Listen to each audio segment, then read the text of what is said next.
Hey, Tracy, we're going live any second now. Who do you want to do a shout out to? I want to do a shout out to my beloved George Peter, Kansas, and also a shout out to my family and my friends in Montreal, where it's really cold, and I'm sending a lot of warm Mexico vibes to you. Lots of love. George, family and friends, here we go.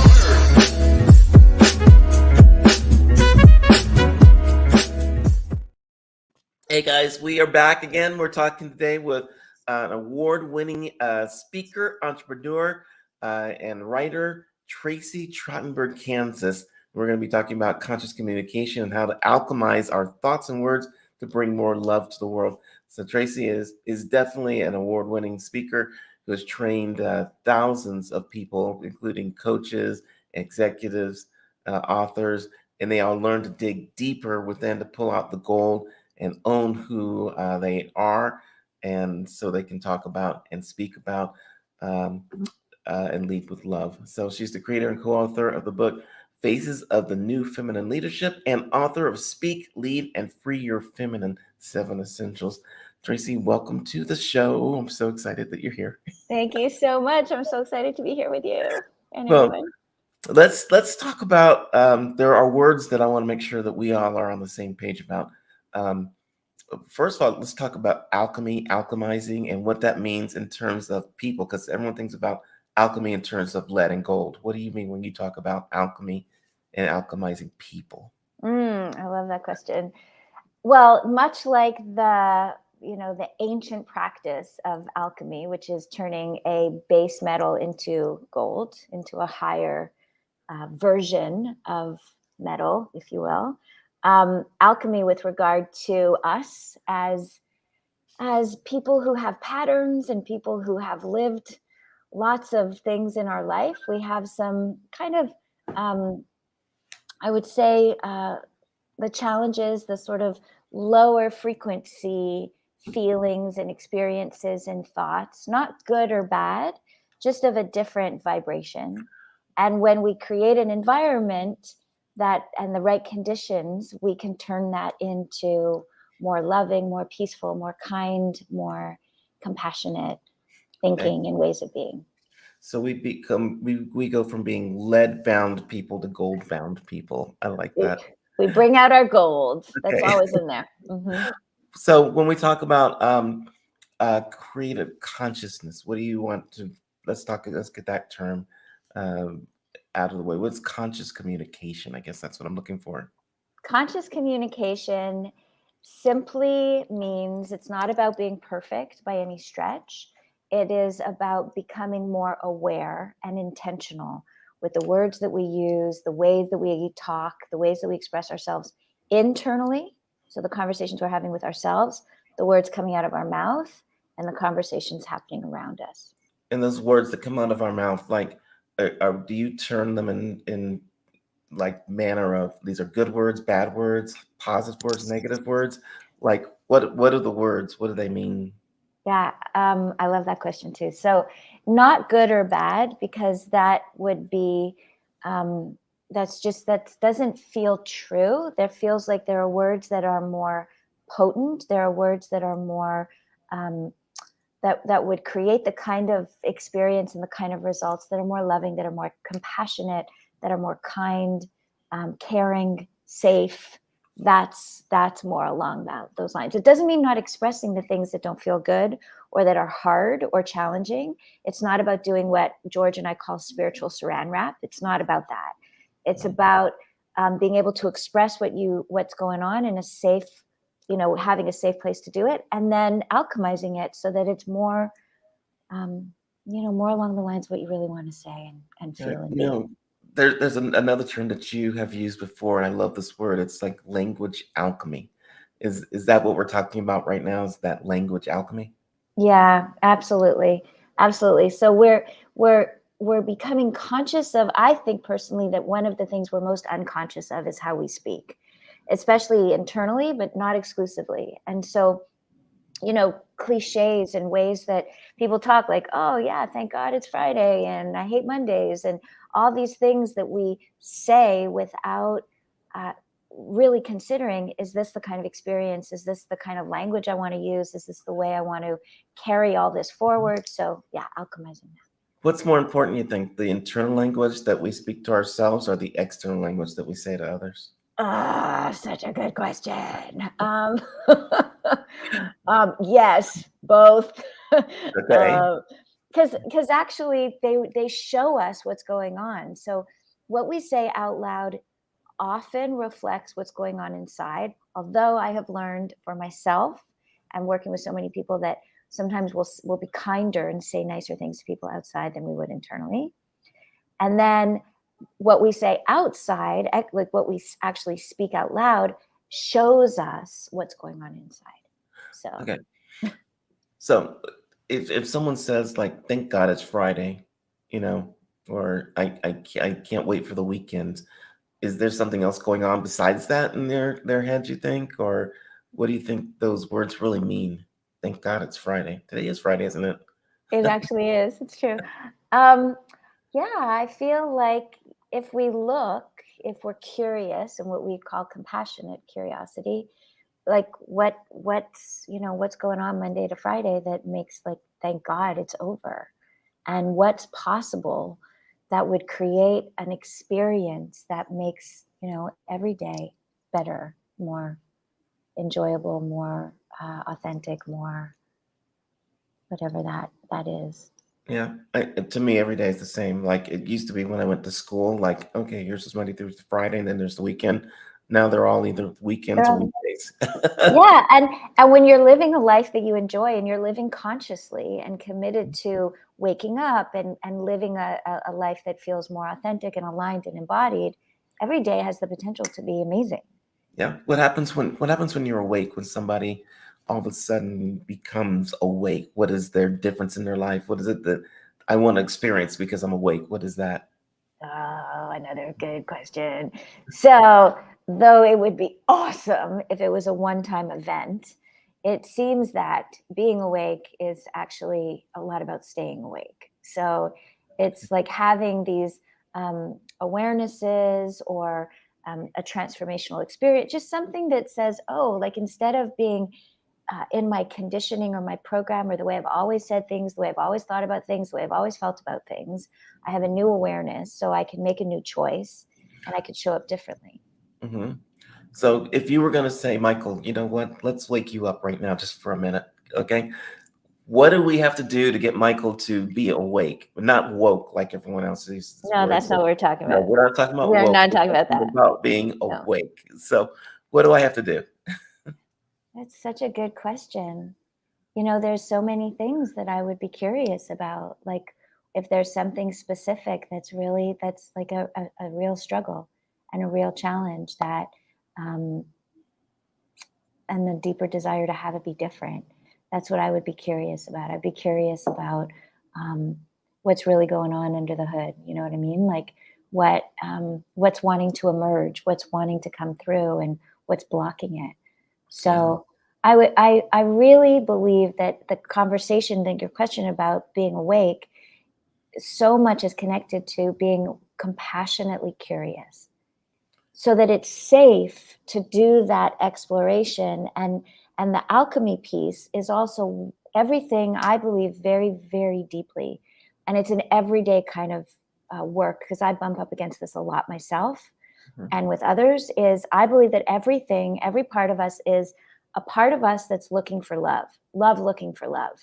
Didn't get loved in the past when we were young, like it got pushed away, shoved away, rejected, ridiculed, whatever it is. And so if everything has the potential, everything's love looking for love, then what are the ways that we could start to relate to ourselves and explore that and be compassionate and curious? Is your philosophy, program, method applicable to everyone? Like, is it something where you are reborn into a new person? Can you take the person who's a serial criminal and change them? Is it only for people who are like seekers like me, who keep asking questions like this? Who's this for? Jeez, it's a good one. I believe in my heart of hearts, and I even can feel like a little emotional, like in my deepest place, I believe that every living being has that divine essence inside. So I absolutely believe that this is for every single one of us. And I believe that it's possible to create the conditions to bring that out. And I also believe sometimes, and it's my experience, that folks who haven't been on the spiritual path and haven't been seekers sometimes, I mean, I'm not like the whole range. There's a lot to say about the edges of the spectrum, right? Like people who have really chosen and do things that are unimaginable, and like what you're saying, to that extreme. But I also know that there are folks who have not been on the spiritual path or not been spiritual seekers, who sometimes have a transformation faster than many of us who have been on the path. Like it's like they get it. I'm like, how'd you do that? Please, once you are on the spiritual path, once you've become more conscious, what have you found that people tend to do differently than they do in their normal lives right now, if there is normal? I feel like there's more awareness of self and others, like that, like how. So such an interesting question, because I would answer it the two ways. I would say one is that there's more awareness, and so often there's like more consideration or more kindness or more intentionality, like wanting to be more peaceful, wanting to learn what oneness is about. How are we really, what does it mean for us to be in unity? So that conversation, what am I feeding my body? What am I, what kind of things am I doing? And is it helpful? Mm-hmm. The other thing that I would say is that what I notice about a lot of spiritual folks is that there's the conversation about loving themselves, loving ourselves. Sometimes I've noticed a lot of spiritual people who sort of have this thing about, well, I don't love myself, so I'm not really da da da da da, whatever that the rest of the sentence is. And this, I don't have self-love, or I don't know my purpose, or I don't know I don't really know what I'm really about. I don't really love these parts of myself. I don't really love this about myself, but and then continue on this idea of, but I want to create world peace. Mm-hmm. It's a big exaggeration, but you know what I mean? But I'm still going to go and do a lot of things that might outwardly help to create a more peaceful world. And for that, that's where the alchemy piece comes in, that for spiritual folks like us to really look at what's the part of me that I don't love, and how could I learn to love this part? And again, not spiritual saran wrap, like how can I sit with this pain? How can I sit with this shame? How can I sit with this anger? And how can I learn to bring this love to myself like no one ever did before? What do you think the world would look like if we somehow could get your message out to the rest of the world and say, all right, this is the alchemy that's happening in you, in my community, in the state, the city, the world. What does the world look like once everybody is alchemized and they've changed from lead to gold? Such a beautiful question. For me, animals are safe. Animals are treated with kindness and sacredness, Mm-hmm. and actually can live lives that are safe and well. That's Okay. really, really important to me. Children are safe and treated with curiosity and kindness, so that if a child is overreacting or overly emotional, that instead of being shut down or told to be different, that we would be curious and teach children and adults how to navigate our emotions, and then how to pull out the gifts. I believe we all carry codes, including animals, and how we can really create a world that's harmonious. Once the world is more in the vision of what you're seeing in your head, how do things like religion and politics and opinionated people who want to rule the world, how does that all play out in your world? Yeah. Well, it all comes under it all sort of gets into so in alchemy, there's a cauldron, and in that cauldron, the conditions to create the higher frequency are held and facilitated. And that's like, I get really excited about the facilitation conversation to make that happen. Yes. So I would invite that, that we can talk about religion, that we can talk about politics, that we could pull out what's the thing that we're all really looking for, and how does everyone's needs and needs get met, truths get heard, and what can we co-create together. Okay, so this is going out to like 1 million people or more, and you've got a minute or 2 minutes to just talk to the world and say, if you get nothing else out of my life, this is what I want you to understand and hopefully become and be. What is that message that you want to get across? So good. So I've actually been thinking a lot about this, and about how if my life could, and I do feel like some emotion around it, if my life could be about bringing communication, the way that we talk to ourselves and the way that we talk to others, into a place of love and kindness, where we really cared about questioning what we're saying and why we're saying it, and developed the capacity to hold all these emotions that are part of the human experience, that could actually bring love and patience and kindness, that we could, we say like speak and lead with love, that we could free the codes that we all carry and create a safer world for all living beings. And I include the animals and the planet and all of that, but that we would really want to know, what am I saying right now? And is this what I really want to be saying? And how do I navigate from potentially what looks like extreme opposites? How do I get there? Yeah, that's awesome. I want people to be able to get in touch with you. So we definitely can get to you through georgeandtracy.com.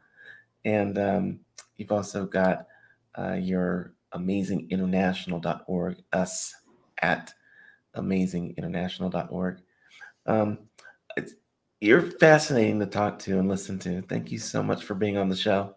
Thank you. You too. Thank you. Yeah. I love our conversation. I love all the conversations we've had so far. We'll have to do it again and more often, okay? So, and the next time we talk, we'll have to do this all in Spanish and with subtitles. I don't know how I feel about that, but we'll get to it. I don't know if I'm ready for that, but I love the invitation. Well, thank you so much for being on, everybody. We'll see you again tomorrow, and have a good one. Bye-bye. Thank you so much.